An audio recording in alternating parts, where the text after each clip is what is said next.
Good morning. It is Friday. It is the end of the week, and hopefully, everyone had a good night rest. We're going to start off right away the test to see if you can hear the audio and with the video.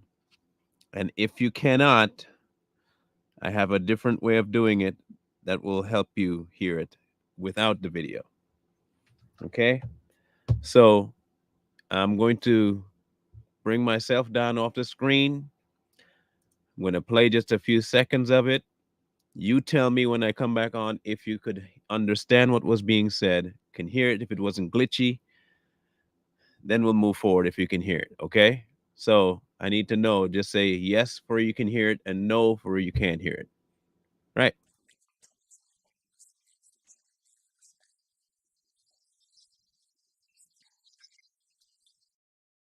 Okay. Did you hear it?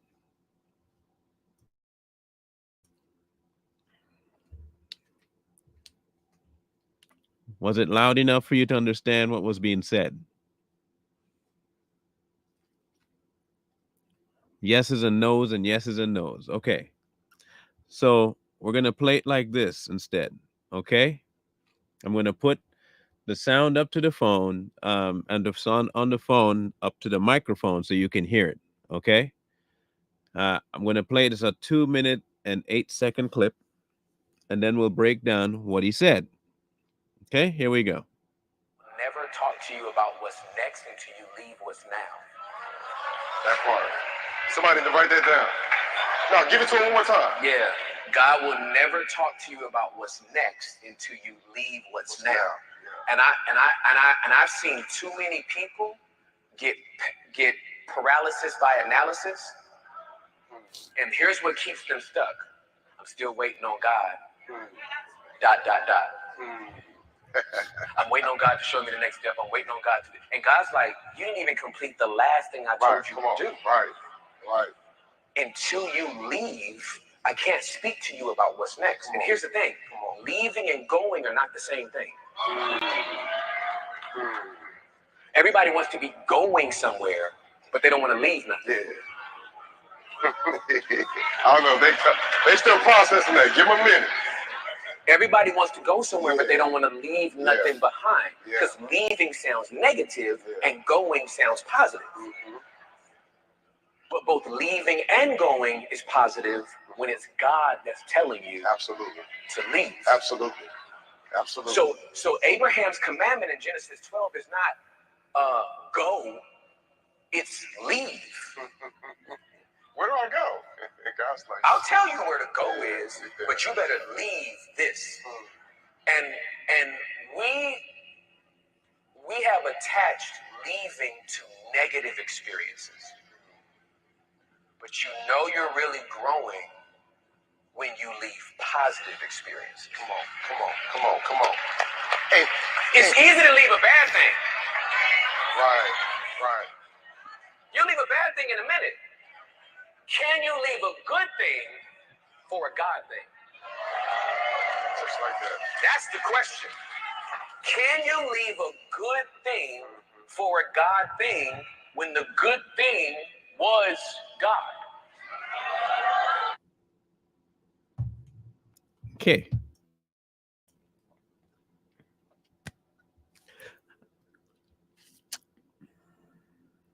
Do you know that there are some people that take way too many liberties with the concept of God? Now, his whole concept lies on the leaving a good thing for a God thing. And are you willing to leave a good thing for a God thing when the good thing was a God thing?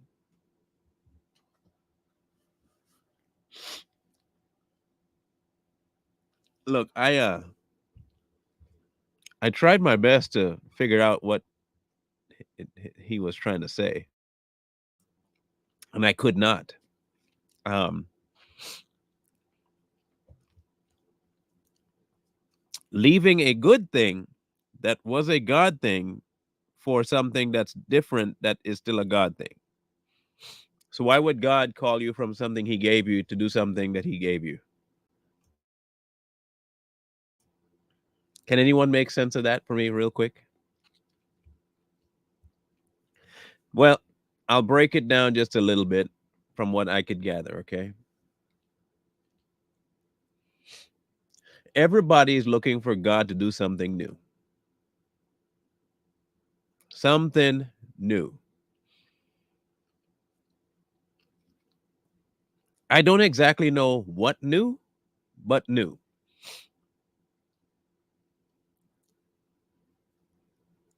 I've been hearing it everywhere.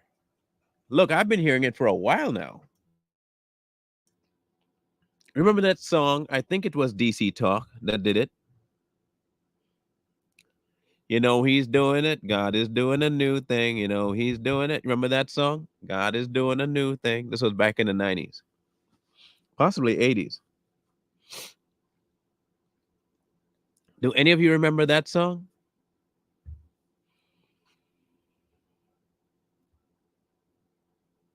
I don't know what exactly new you're expecting God to do. Like,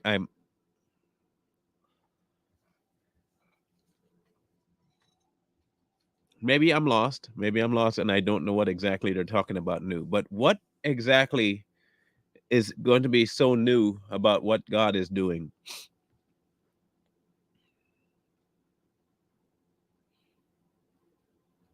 Anybody can help me out, please. I'll wait for your inputs. If you know what new, please tell me. That's what I thought too, Earl. I thought there was nothing new under the sun, but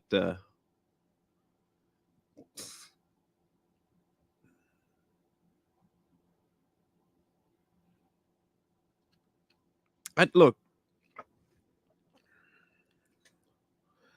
here's the problem with the entirety of their gospel, because it is their gospel, is not the gospel.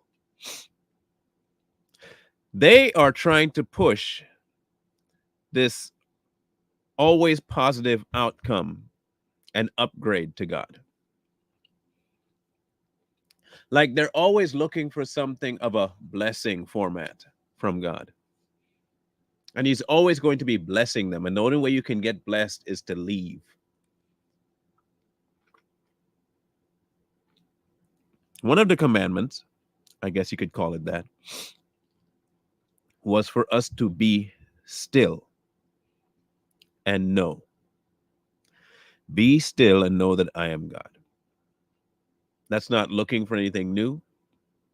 That's not looking for some movement in your life. That's not looking for anything. It's being still. People have put way more emphasis on doing than they do being still. And when you're looking at the doing, you're always looking for something to be coming to you, a positive. He said as much. But a lot of the times, the blessing is in the knowledge of the person who's going to be doing any kind of blessing. And I keep saying this, we keep wanting more than just God. I believe in you, God, if I believe in God because I believe that he says something because this is what happened. Um, he's taking me to the next dimension, to the next level, to a new thing.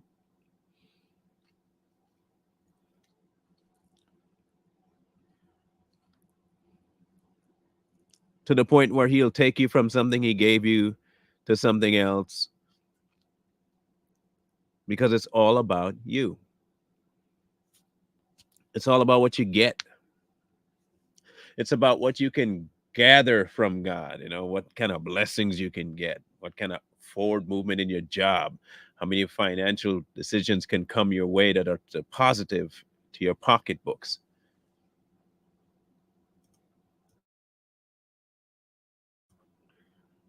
They always have some sort of a blessing attached to your obedience, whatever that obedience is. They always put it very vague too, like he is calling you to something, something bigger. What? Just something, something bigger. He's never just calling it a simple obedience, which is the gospel. No, it's always to something bigger. What exactly bigger? Oh, more financial stability so you can give more to the church.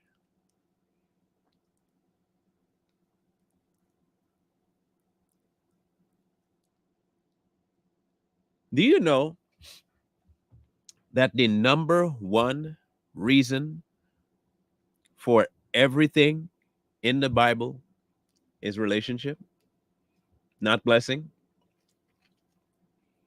Did you know that? Did you know that everything from the beginning to the end is about our relationship with God? We don't get the benefits of the relationship without having the relationship. But you also don't have the relationship for the benefits.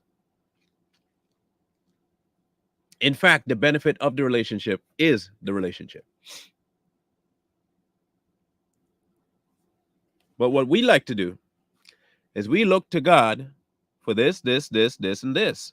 And when this doesn't happen, God has abandoned me. Or this happens, I must be doing something wrong. And when this happens, we always blame something else. And this, that.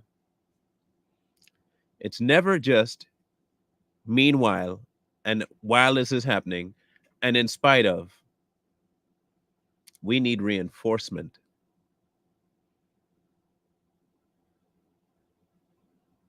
We need reinforcement by a blessing. I got a word from God for you. He's going to be doing a new thing in your life. That's what they want to hear.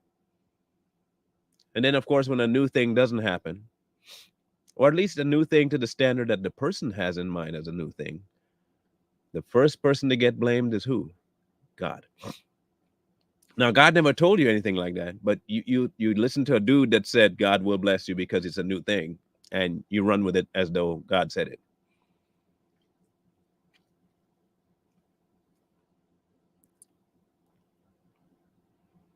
Now, I'm not saying God doesn't move. I'm not saying God doesn't do a new thing, whatever that might be to you.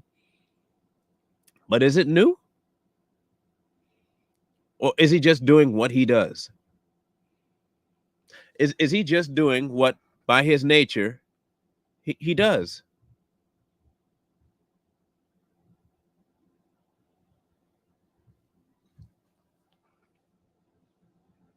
His nature is nurturing, and his nature is loving, but his nature is also calling you out. How is that a new thing?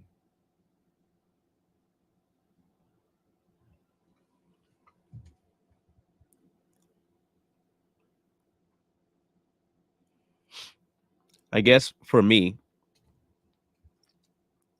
the book itself, the Bible, has been used for so many as a sledgehammer that they have forgotten that it's a manual. Many people use the Bible as a sledgehammer when they should be using it as a manual.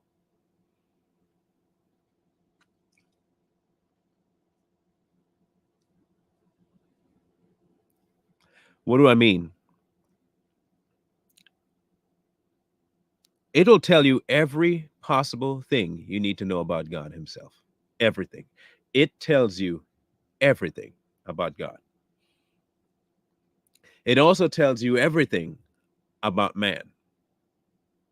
Everything.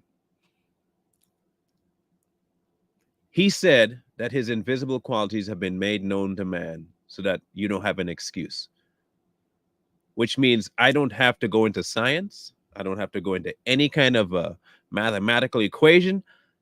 He proves himself, which means I don't need to batter anybody with the book. or him for that matter, for them to believe. They've chosen one way or the other. But it is more of a manual for me to get more in tune with the relationship with God. It's a play by play manual. Now, here's the flip side. What people may actually consider me using it as a baton or a bludgeoning tool, they will call me judging when I'm just reading what the book says. However, you can take the exact same book and inundate people to the point where they're no longer listening. It's a delicate balance. But is it really? Is it a delicate balance? Or do we just try and keep everybody happy, hence making it a delicate balance? Here's what I mean by bludgeoning, right? The Bible says something is a sin, and you know somebody and you just keep telling him over and over and over and over and over and over and over and over and over and over and over and over. That's all you tell him. That's bludgeoning. Or, yeah, that's a sin. I don't need to tell you anything more. It's a sin. You don't have to agree with it. You don't have to like it, but that's what it is. I've told you what I need to tell you. There you go. Case closed. And then you say, but if you want to find out more, here's a manual.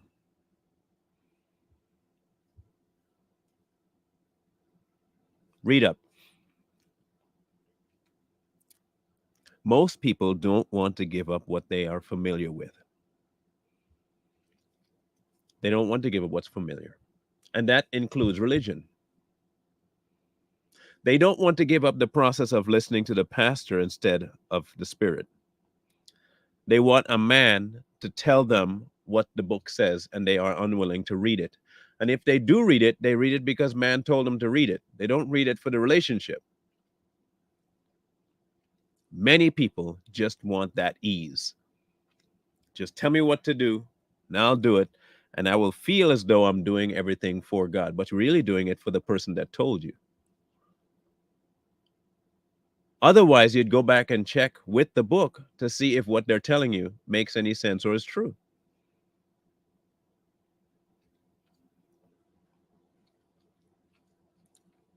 We have become a very lazy people when it comes to Christianity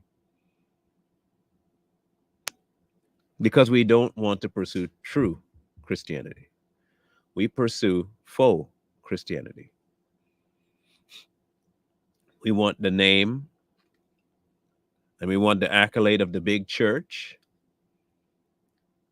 We want people to praise our worship team. Our pastor is super fly. Our congregation is massive. We have a lot of money. We have campuses everywhere. That is now the church.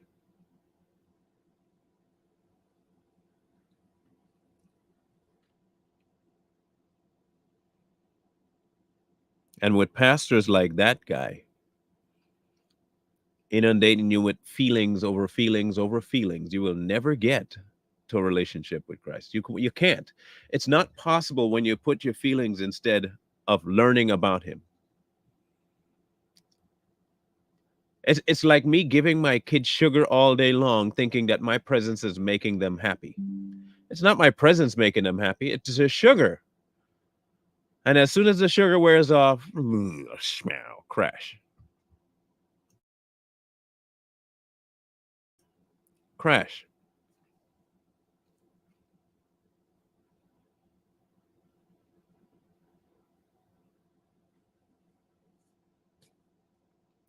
But many people give today's Christian a bunch of honeyed words and sugar and, and they think that they're doing something massive for God. Both him and Michael Todd have taken the gospel and reduced it to nothing more than caramelized sugar. They speak a really, really good pick you up speech, pre-game celebration kind of thing. And they love their analogies that they give, which makes no sense, but they love their analogies because their analogies make people forget logic. It brings them into feeling, it brings them into emotionality, and they can forget the actual word. They don't need that. They're going to function just based on feeling.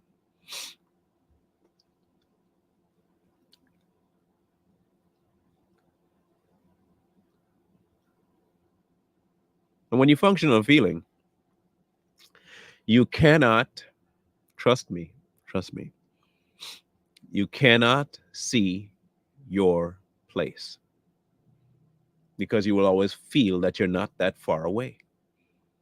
Or you will feel that you're supremely far away. Here's how feelings will mess you up. Feelings will either keep you thinking that you're so deep in Christ you can't get out, or feelings will keep you so distant from Christ that you can't get in. And the swing, the pendulum swing is massive. We are almost unwilling to take God's word that when I give you my life, that is all that is necessary. My life in you, that's it. We always want to add a caveat to either make ourselves seem more important than we are or less important than we are. And there is a less important, because when you're a child of God, you are valued because you're a child of God. So you can see yourself as less important than you are, but one not to think itself more important than you are either. And the only one that can regulate that is not feelings, it's Christ himself. But we're unwilling to relinquish us and pick up him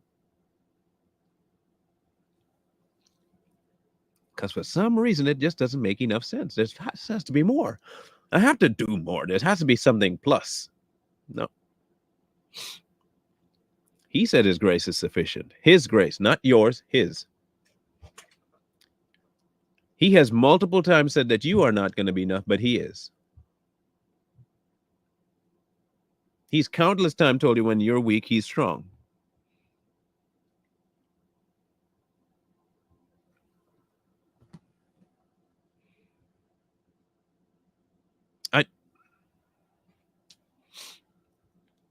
This whole idea, this new concept, new.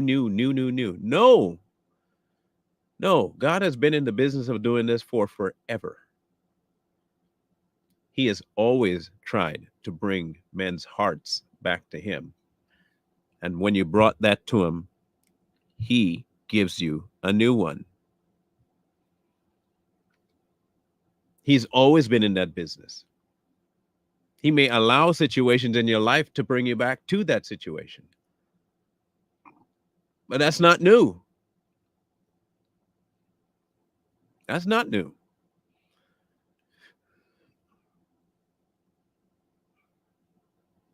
New would be if he got up one day and decided to change the whole process of salvation. That'd be new. That'd be new. Oh, he won't ask you to leave or to go anywhere until you leave something. What? Y'all like to sound like it's so deep, man.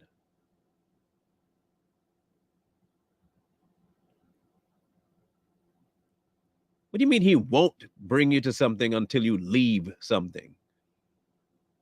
Countless times he's brought himself to me before I leave. Heck, that's exactly how I got saved. I hadn't left my sin when I met him. I didn't leave my sin to go to him. I brought my sin to him. He approached me. I approached him, and I was there. I didn't become whole before I met him. I didn't leave my sin behind before I met him.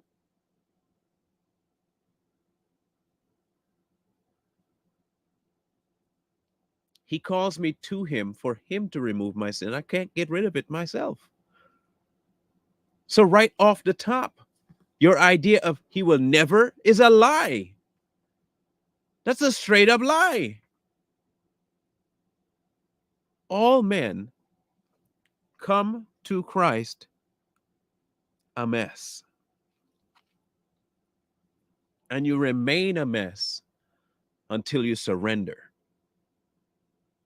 And when you surrender, you are made whole. You don't come to him whole. You see, you can't leave to go. You can indeed go exactly from where you are. You can leave. You can just go. Just go. This whole idea, you got to leave that before you can go, is they like to make it sound as though what they're saying is profoundly deep when it's profoundly idiotic. Especially when they use words like he will never, like he will not.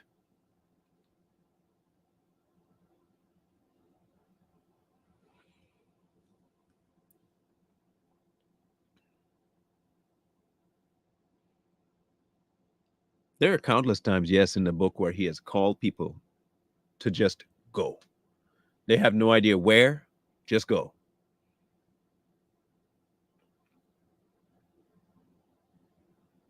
Most of the time, though, he gives you a destination.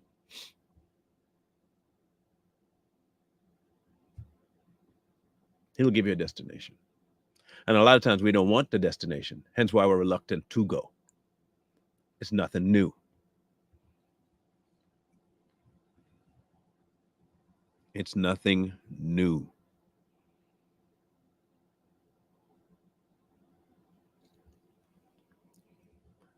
The gospel is not sellable. The gospel isn't for sale.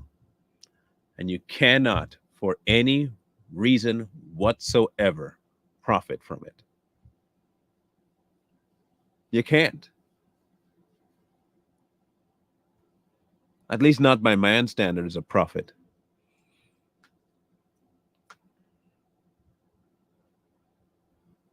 You can't.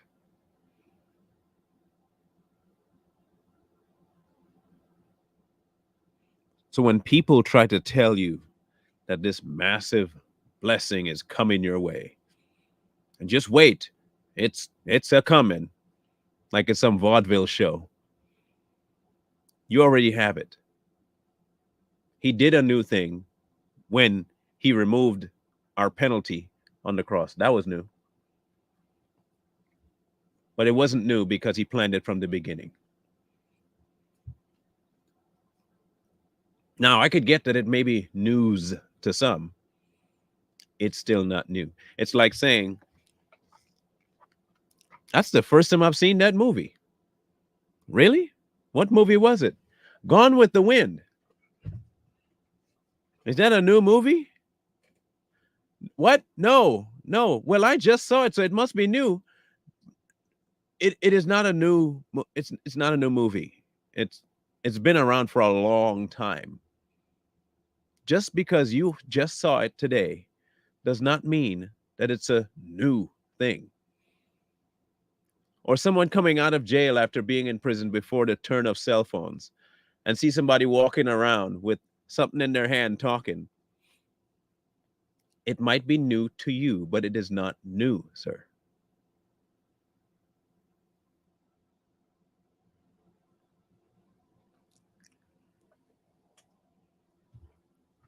We like to think that we know so much. And I keep telling people, you've heard me say it here. I am not that smart. I know this. And I will be the first to admit it out loud constantly. I am not. You can ask my mom. You can ask anybody in my circle if it was me. And I can tell you right now, if you hear anything that makes any sense, it ain't me. Don't know how else to tell you that. I am not a smart dude. That is not me putting myself down. That is just me admitting to something that's factually accurate. Don't know how else to say that. I give all, and I mean every last one of the props to Pops. I gave all props to Pops.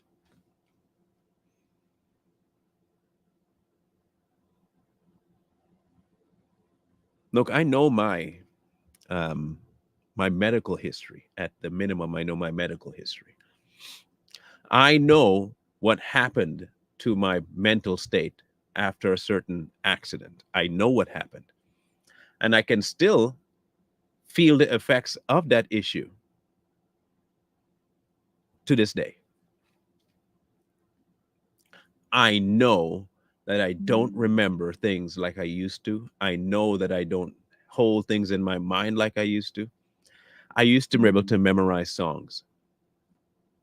Can't do that no more. I used to be able to memorize lines. Can't do that no more. I will forget 5 minutes ago. And I keep telling people I don't remember nearly 90% of the stuff I say on my podcast. My mind just won't retain it. There is physical damage to the actual brain tissue itself. There is physical damage to it, which is why I know for a fact that God exists.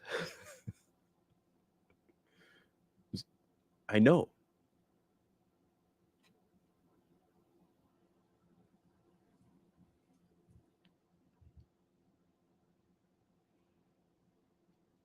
So I don't take pride in anything I do. I do appreciate the fact that he's using this broken vessel for whatever ointment it can carry. I'm happy for that. I'm not lying. I am happy for that. But in my normal day to day life, trust and believe me that my brain does not function very well at all. And it can be very frustrating, very frustrating. But then I remember, but God is using it for something. So I think this might be my closest um, thing to a thorn in my side, like Paul said. I asked him to take it away, but he didn't. I'll keep it. And I think I'm keeping it because it proves him more than it does anything, at least to me.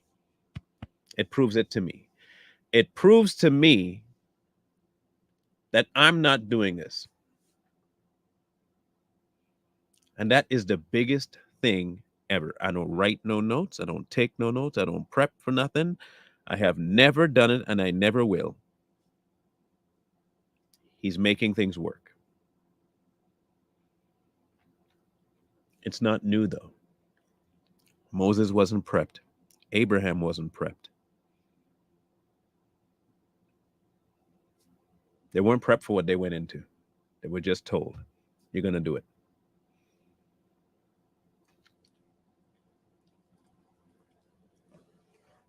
Do not let these people like Tim, because that's not the craziest thing he said. His entire platform, if I can remember, I'm pretty sure he was the one that's, if I can, I think it was him.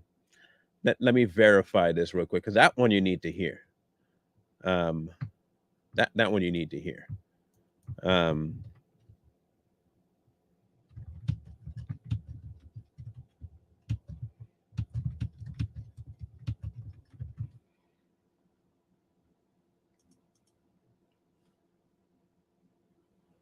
yes, it is him. Okay, so we're gonna listen to this one, because trust and believe me, this one will be the one that breaks the camel back for this guy. Okay, because you really need to hear that this is part of why I say folks like him are problematic, very problematic.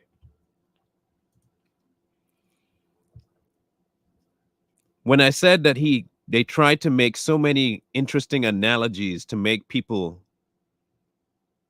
listen to him, that you forget yourself and you start talking about the creator as though he's your friend down the street. you're in some dangerous territory. So just listen carefully to this. I'm not making this up, as you will hear. We only reverence one stripper, and that's the one that took off glory to put on humanity and then get butt naked on a cross to die for both you and me.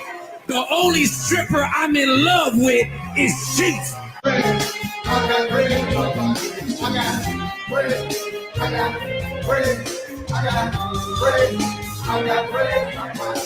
got bread in my pocket. I got bread in my pocket. I got bread in my pocket. I got bread in my pocket. I got bread in my pocket. I got bread in my pocket. I got bread. I got bread in my pocket. I got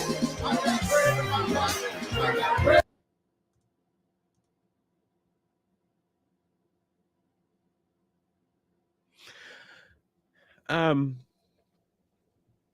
So as you can see, there is something mentally wrong with that dude. If you go to listen to him and you don't see the problem, stay there. Stay there. Now make sure you understand this. And this has become the new trend now in pastorship. The new trend is to be as close to being gay as you can without being gay. Or probably you are gay, but you don't want to say it. You're a grown man on stage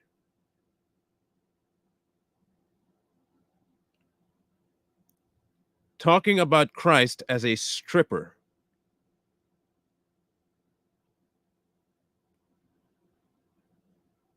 Getting buck naked on the cross. To go to the same sermon and talking about the blessing being bread in your pocket while you drop your behind to the floor like a stripper.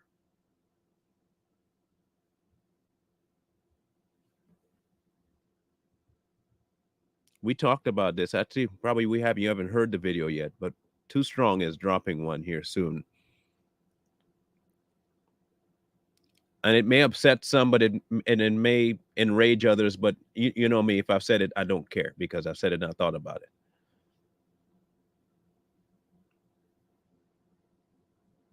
There is a feminine spirit, whether it be the Jezebel or something else, that has now pervaded the church.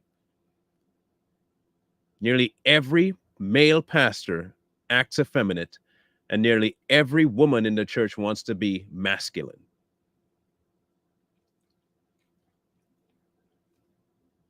It is pervasive. It's everywhere. And it's spilled out into society as well, or rather probably was in society and spilled into the church.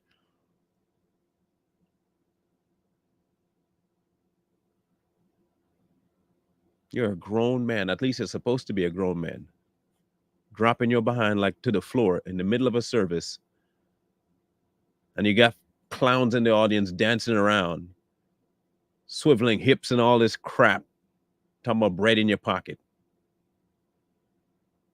God is a bank to you. That's all he is, an ATM or a sideshow. You and Michael Todd or whatever the clown's name is, blasphemous pieces of mess. Both of you. I don't want to be standing anywhere near you people when lightning strikes you. I really don't. You in for a world of hurt with this nonsense.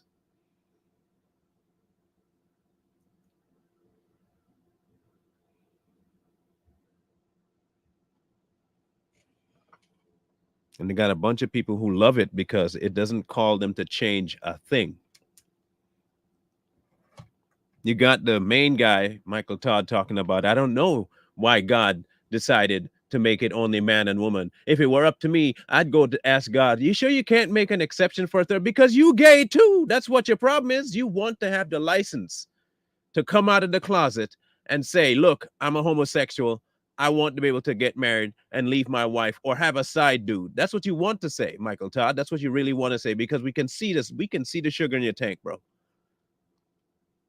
Would not be the least bit surprised if you and Tim are partners. It wouldn't be surprising at all.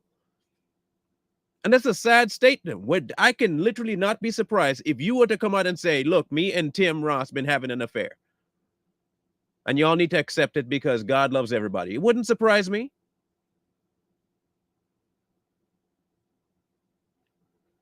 Would not surprise me. Because y'all move like it. You promote it. Jesus is a stripper. Man, you people make me mad, because this nonsense is going to the point where it's like, it's ludicrous.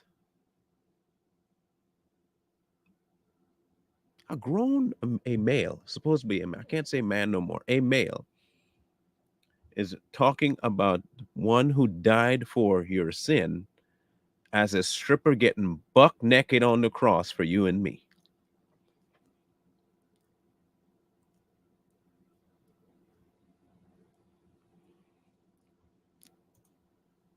That.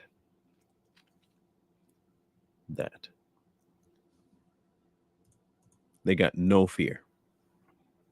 None.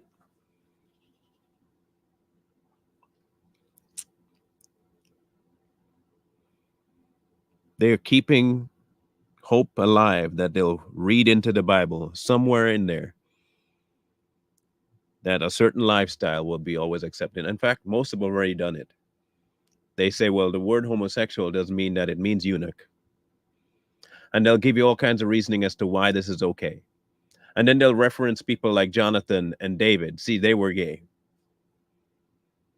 They'll mention stuff like, see, kiss on the cheek, that's also gay.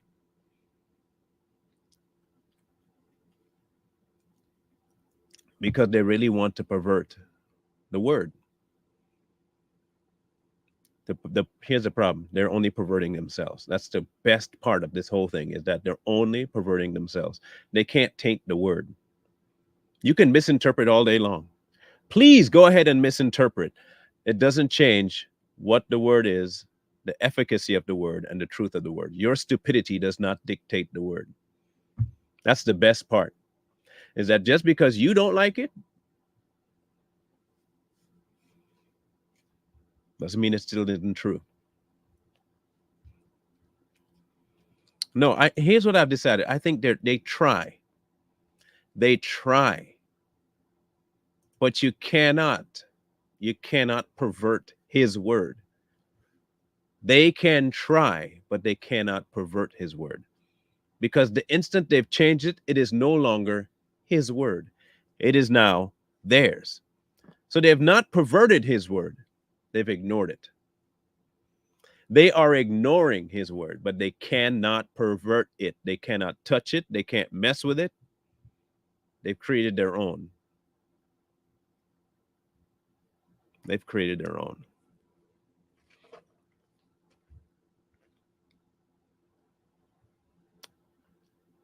And their own has no power. Their own has no power.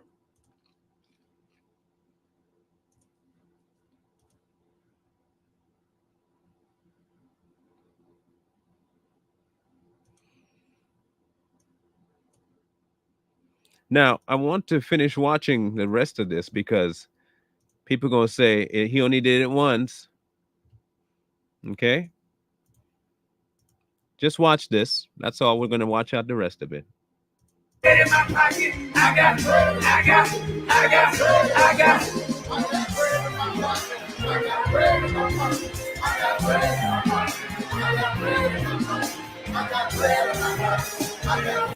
Treats.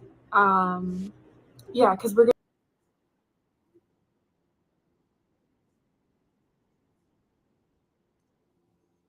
Yeah.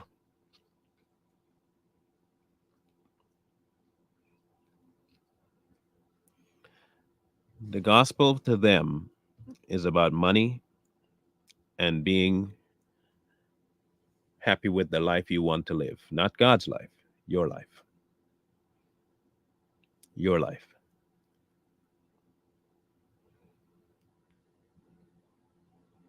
If y'all ain't staying plugged into God and talking to Him daily, then that's the kind of stuff you're going to fall for. That's why I keep telling people, don't listen to just any random person, and don't just take, especially don't take my word for it. Do not, and I know you've heard me say this, but I have to keep saying it because ain't nobody going to come back and say that you need to listen to me. I have told you before, I may say something that may get some clarification through to you, but these are not my words, and I do not want you to take it just from me. I encourage you every chance I get to go talk to the author. Go talk to him. Because if you don't, you're just going to get knocked around by everybody's own interpretation.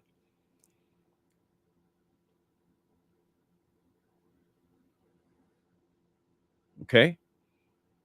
I have told you repeatedly, do not take my word for anything. He wants to have a relationship with you directly to tell you what needs to be said. Go talk to him. Please go talk to him.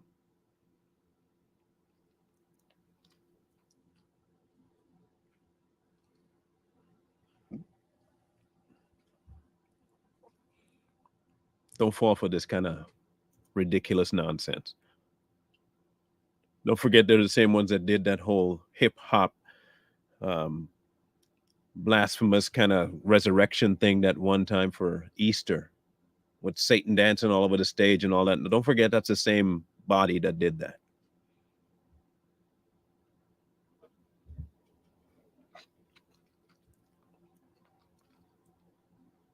Get to know God yourself. Let no man teach you. His spirit is there to impart himself to you. That's what it's there for.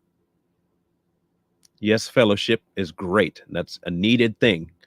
But your walk is an individual one that you have to pay 100% attention to by giving it 100% to the person who can walk it for you, and that's Christ. If you can't do that, it's only gonna last so long, and eventually you're gonna get pissed off and you're gonna quit because it's gonna become work. Don't let your walk become work. Don't let your walk become work. That's when you start to decide to turn around and leave. In any case, Savage Patriots are on today at 6:30.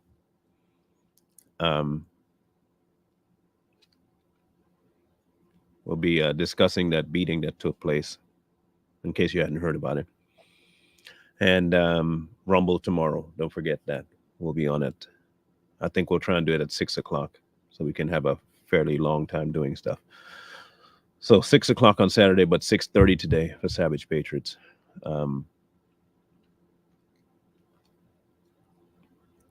Yeah, I'm already writing that one down. I was trying to remember exactly what I said. This is how bad. Like I was just trying to remember what I just said. I literally was just sitting here. I grabbed a pen and I'm like, what did I just say?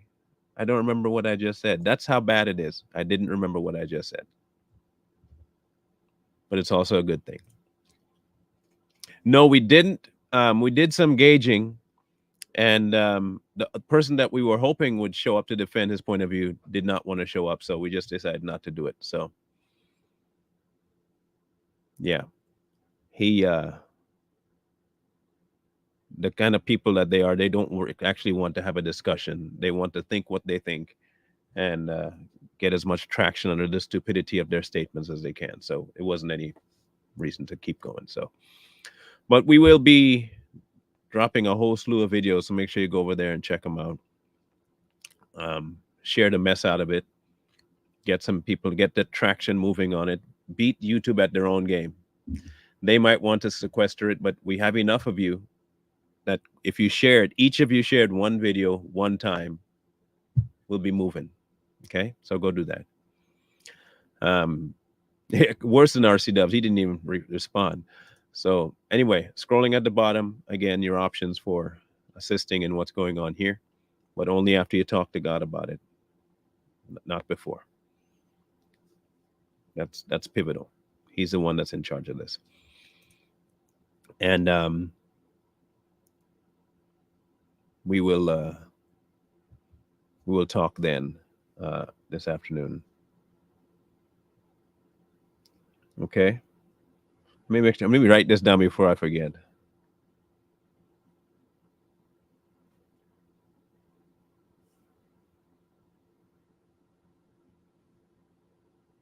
Okay, good. I have it written down now. In other case, we'll catch up with you guys later today. Wisdom calls to you from the street, so please, please, please find wisdom. Peace. Hold tight, the dreams, for if dreams die.